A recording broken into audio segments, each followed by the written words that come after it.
On this edition for Sunday, May 24th, a cautious reopening for Memorial Day weekend. A little-known alternative to layoffs that may be catching on. We don't get it! Shut it down! And climate activists pivot online to include COVID-19 concerns. Next on PBS NewsHour Weekend. PBS NewsHour Weekend is made possible by Bernard and Irene Schwartz, Sue and Edgar Wachenheim III, the Cheryl and Philip Milstein family, Rosalind P. Walter, Barbara Hope Zuckerberg, Charles Rosenblum. We try to live in the moment to not miss what's right in front of us. At Mutual of America, we believe taking care of tomorrow can help you make the most of today. Mutual of America Financial Group, retirement services and investments. Additional support has been provided by the Corporation for Public Broadcasting, a private corporation funded by the American people, and by contributions to your PBS station from viewers like you. Thank you. Good evening and thanks for joining us. This Memorial Day weekend, flags across the country are flying at half-staff through dusk tonight to honor those who've lost their lives to the coronavirus. Tomorrow, when the nation honors those who lost their lives in military service, flags will again be lowered. The global pandemic continues to take lives even as governments begin to allow larger gatherings and reopenings with the hope that people will still keep their distance and keep the virus from re-emerging. Let's get started with today's top stories. It feels great to have guests on the park again. To actually enter the park, you need to reserve a spot online. Americans are on the move this holiday weekend, going to visit newly opened amusement parks and restaurants. Although the virus spread slowed in most areas, the Centers for Disease Control and Prevention reported more than 24,000 new cases yesterday. On some newly opened beaches this weekend, there were scenes of crowds that raised concerns about the virus resurging as reopenings increase. The White House Coronavirus Task Force Coordinator Dr. Deborah Birx urged people to wear face coverings outdoors this holiday weekend if they can't stay 6 feet apart. I think it's our job as public health officials every day to be informing the public that what puts them at risk. And we've made it clear that there's asymptomatic spread. And that means that people are spreading the virus unknowingly. And this is unusual in the case of respiratory diseases in many cases. So you don't know who's infected. And so we really want to be clear all the time that social distancing is absolutely critical. And if you can't social distance and you're outside, you must wear a mask. The Trump administration is considering a ban on travel from Brazil, as that country now has more confirmed coronavirus cases than any other country in the world besides the United States. Brazil's health ministry said there are now more than 347,000 cases of coronavirus, surpassing Russia as the #2 hotspot globally. Despite regional lockdowns, Brazilian President Jair Bolsonaro showed up to a rally supporting him in Brasilia today. Bolsonaro has come under criticism for his handling of the pandemic and for alleged interference in a corruption probe into his family. Yesterday, Brazilian officials announced that there were 965 coronavirus-related deaths in the previous 24 hours. In total, more than 22,000 people there have died. Thousands of demonstrators returned to the streets of Hong Kong today to march against mainland China's new national security legislation. Police fired tear gas at the protesters who say that Beijing's proposal to ban subversive activity and foreign interference threatens Hong Kong's autonomy. The law would bypass Hong Kong's legislature and could allow security agencies from mainland China to set up offices in the city. The new security legislation is expected to be approved by China's parliament later this week. The long-awaited corruption trial for Israel's Prime Minister Benjamin Netanyahu began in Jerusalem today. After arriving at the courthouse, Netanyahu accused police and prosecutors of trying to depose him and claimed he is the victim of a conspiracy. The Prime Minister is charged with fraud, breach of trust, and accepting bribes, accusations he denies. Netanyahu is the first sitting Prime Minister in Israel's history to stand trial, and legal analysts say the case could last for years. The government of Afghanistan and the Taliban announced a 3-day ceasefire for the Eid al-Fitr holiday. Afghan President Ashraf Ghani said all security forces would observe the halt in fighting, which begins today. In a goodwill gesture, Ghani also started a process to release up to 2,000 Taliban prisoners. Hundreds of Afghans gathered today to attend Eid prayers, which were held outside to help prevent the spread of coronavirus. The holiday marks the end of the fasting month of Ramadan. You can find all of our coverage of the global outbreak and the latest national and international news at pbs.org/newshour. There's been a lot of discussion about contact tracing to help curtail the spread of the coronavirus outbreak. But in this era of advanced technology with global tracking and digital locators, the process for tracking the virus may require old-school techniques. ProPublica's Caroline Chen took a deep dive into contact tracing and joined me recently to discuss what may be coming. Caroline, let's talk about contact tracing. This is not that new an idea, but it's very different in how much we need it today. Yeah, absolutely. We have been actually using contact tracing for decades and decades for many different types of diseases, including STDs like HIV and syphilis, and for diseases like tuberculosis. But the big challenge right now is just how big the coronavirus outbreak is. So what the US needs right now is massive numbers of people to do contact tracing. And is this a job where they're going to have to go door to door because people are concerned that, hey, I don't want to actually be a contact tracer if I'm going to have to go meet people who are sick? No, so this can all be done over the phone. And in fact, these can be remote jobs. So a lot of the states that are hiring people right now, this is a job that you can do from home. That's great. Now, what does a contact tracer do over the phone? So public health departments will get information from labs on positive patients. And so they'll get the information, say, that Bob has gotten a positive test. So they'll call Bob, hi, they'll check up on how Bob's doing and what his symptoms are. And then they'll also ask, hey, can we review with you who you've been in touch with? And the CDC guidance right now is 2 days before you started to get symptoms, because that's the period in which you were probably most infected. And the definition of a contact, according to the CDC right now, is someone who you were within 6 feet of for more than 15 minutes. And then they'll ask, do you remember people's phone numbers? This is why they're called disease detectives as well. That's another word for contact tracers. You really have to do some sleuthing here. And they'll get that information and then start contacting these people who were close contacts with Bob. Now, they don't ever actually give Bob's name, though. So there's this level of anonymity where they'll call then, say, Jane, and say, hey, Jane, we have information that you were within close contact of someone who tested positive for the coronavirus, and ask Jane to then be in quarantine for 14 days. So give me an example of the scale of contact tracers that we would need to pull this off, considering that our data shows that there are still new infections, officially recognized and diagnosed ones, that are happening every day. One statistic that's really stuck in my mind is that the city of Wuhan, China, has about 11 million residents. And at the peak of their infection, at one point they had 9,000 contact tracers. And that's a ratio of 81 contact tracers per 100,000 residents.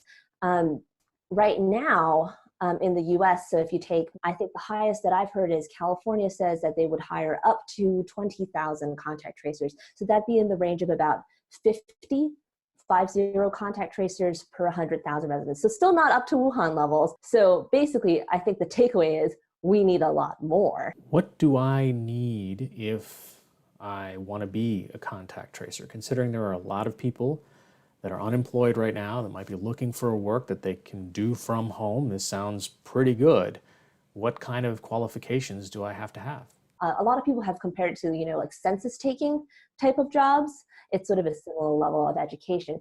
And I've looked, state by state, different states have different requirements. So I would say you really probably want to go look at your specific state's requirements. But I think the hardest part of this job is not just data collection, but really empathy and getting trust from the person on the phone, because you're calling someone and oftentimes you're giving them really bad news. You're telling them either you're infected or you've been in close contact with someone who's been infected, and it's a real shock. And the thing that states really need to think about is you're not there to just extract information from someone, but you're there to then equip and enable someone to be able to comply with what they then need to do, which is stay at home for a relatively long period of time. So you need to have social services engaged. You need to have this person trust you and understand why it's so important to break the chains of transmission. And so really people need to be trained in communication, Yeah. do that job well alongside being able to gather good information. Caroline Chen at ProPublica, thanks so much. Thanks for having me.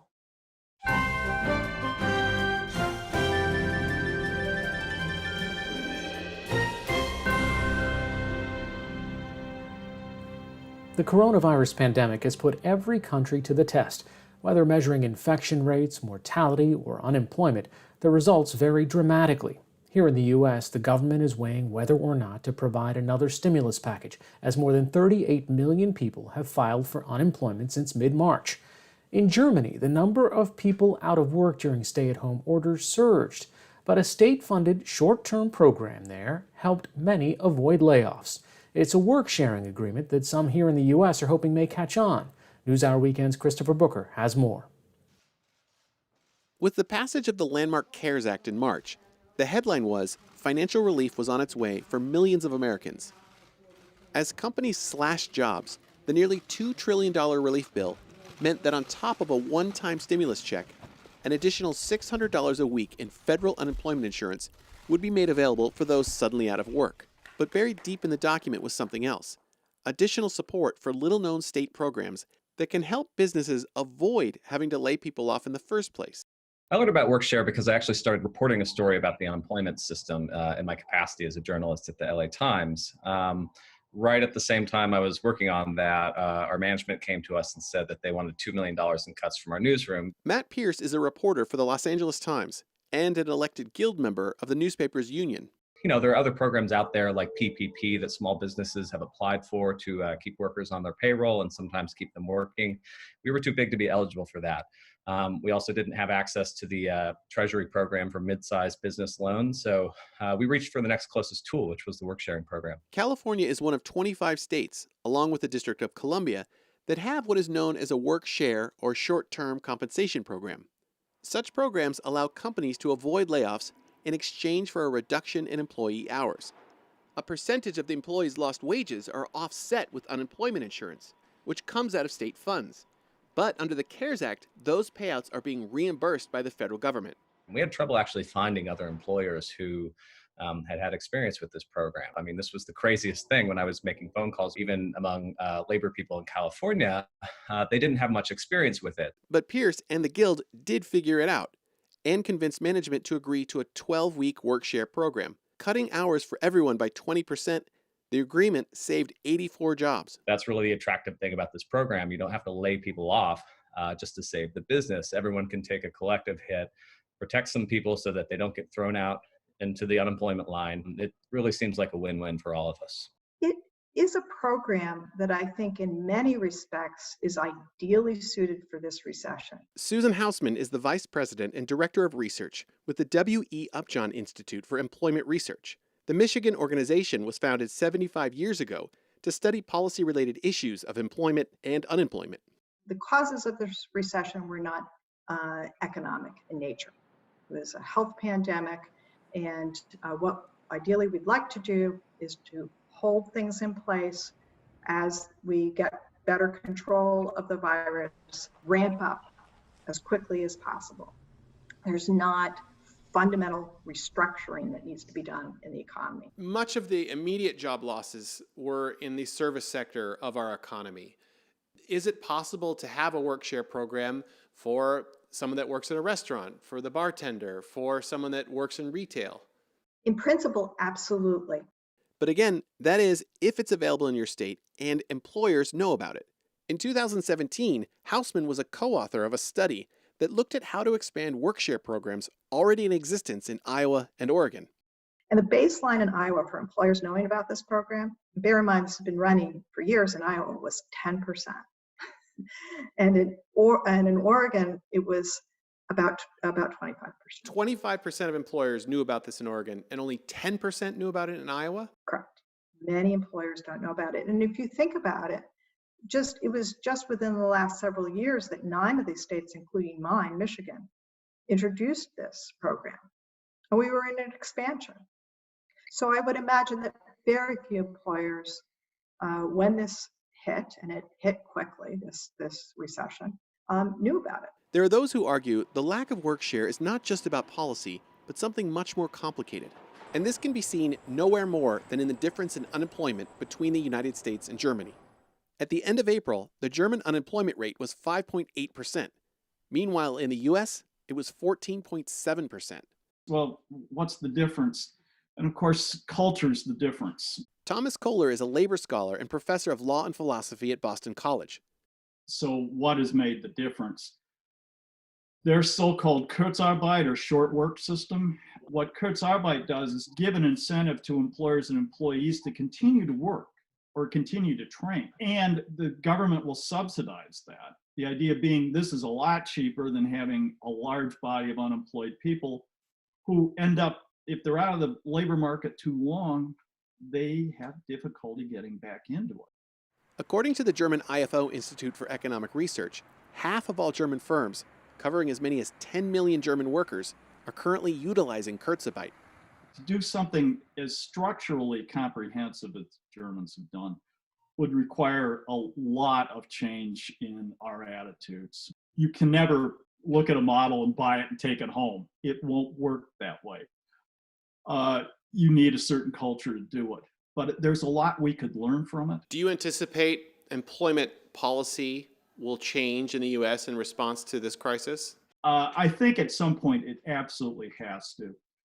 We have too many people who have literally no protections at all. It's clear to me that we need a new way to think about work and how we order it. I can see from firsthand experience now, not as a journalist, but as someone, representing my coworkers, why it's so difficult to promote these programs in the US. It's easier to lay people off. There's not a culture of spreading around the pain to protect people in these times of temporary economic crunches. So we're thankful that this is here. We're just going to try to survive this round of the fight and then get on to the next battle, which could be 12 weeks from now, 6 months from now, a year from now. The CARES Act funds programs through the end of 2020. The current LA Times deal lasts until the end of July. While Pierce is unclear what happens after, his phone has been ringing, the calls coming from other newsrooms across the country looking for advice. Christopher Booker has more on work sharing at our Instagram account. While the environmental effects of COVID-19 are still being studied, research shows that there is a disproportionate impact on marginalized communities and people of color. Now, activists behind the in-person climate protests that were gaining momentum in the last few years are pivoting to keep the public's focus on both crises. They're finding online ways to organize and continue their advocacy. NewsHour Weekend's Yvette Feliciano reports.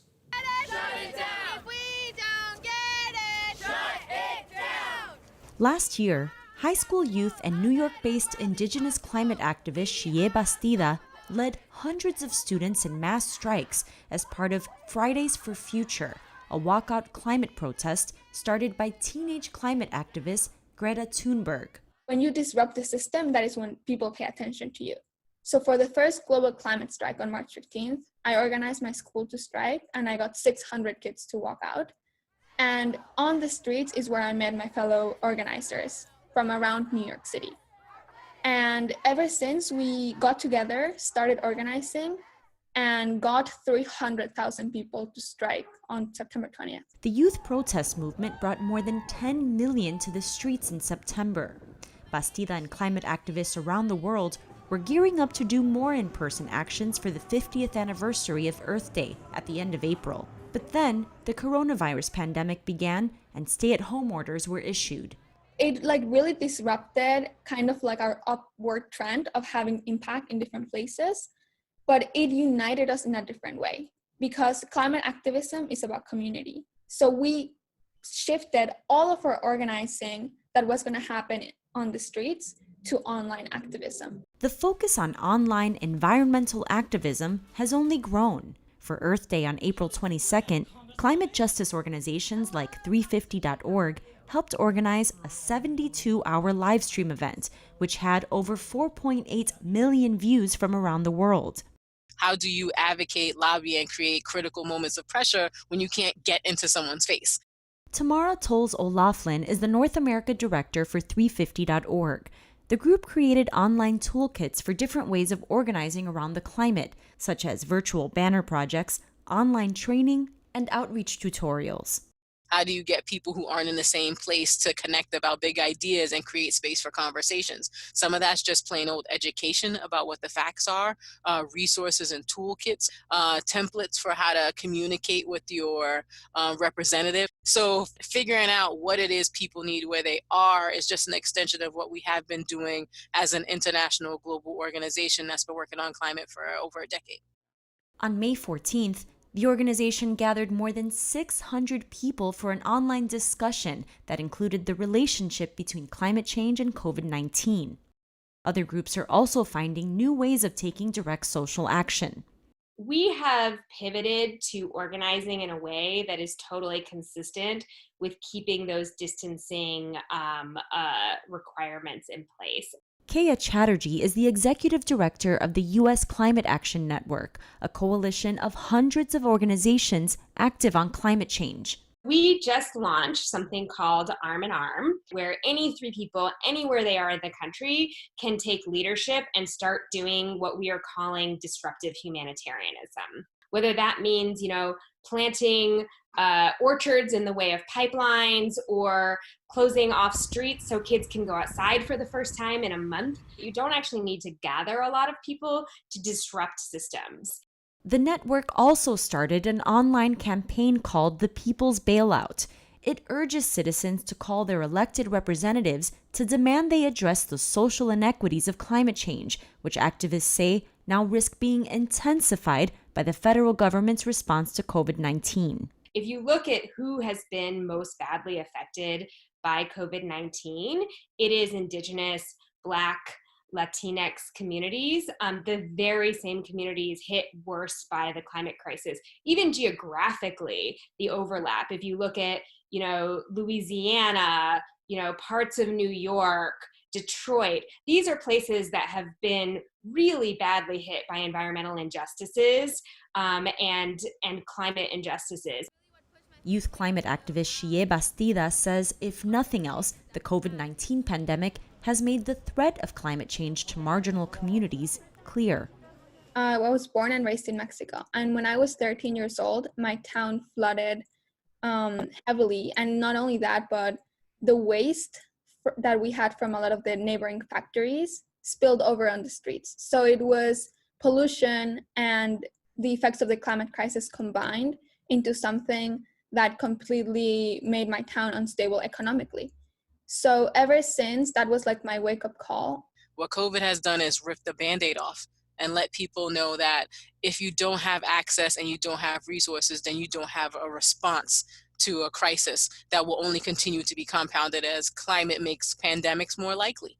So, for example, in this moment, we were planning before now to focus on flood and fire season. For people that are stable around what they could do in COVID, they will be forced to consider whether they can continue to shelter in places where there are floods, where there are fires, where it's just too hot, or electricity may go out because of brownouts. A new study this week by a group of international scientists found that global carbon dioxide emissions dropped by 17% in April during the coronavirus lockdown. Yet Bastida says it shouldn't take a health crisis to heal the planet. Because it is actually harming a lot of communities. And the coronavirus pandemic is only stopping mass production of things. And we can achieve low carbon emissions by switching to renewable energy. We have to keep fighting for climate justice.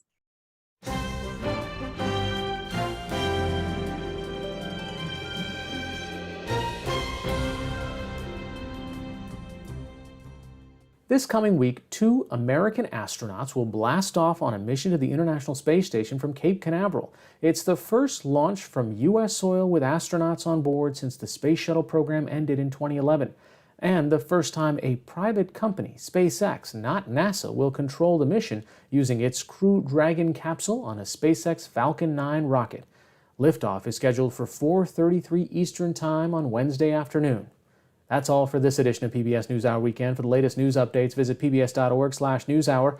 And on this Memorial Day weekend, thank you to those who've lost their lives in military service. I'm Hari Srinivasan. Thanks for watching. Stay healthy and have a good night.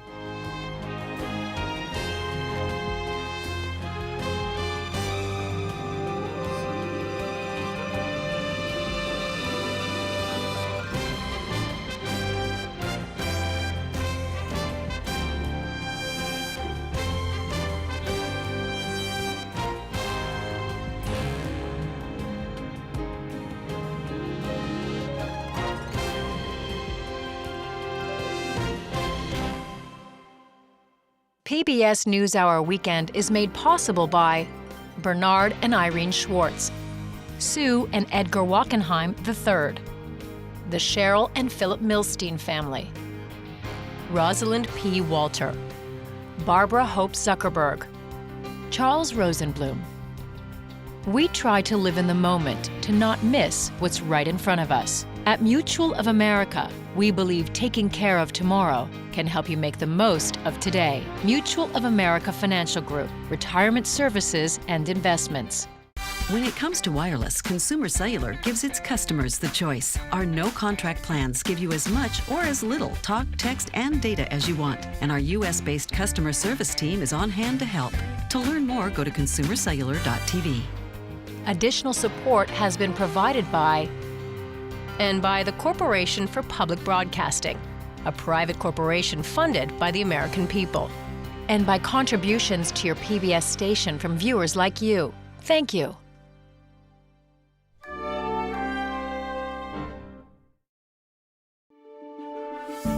You're watching PBS.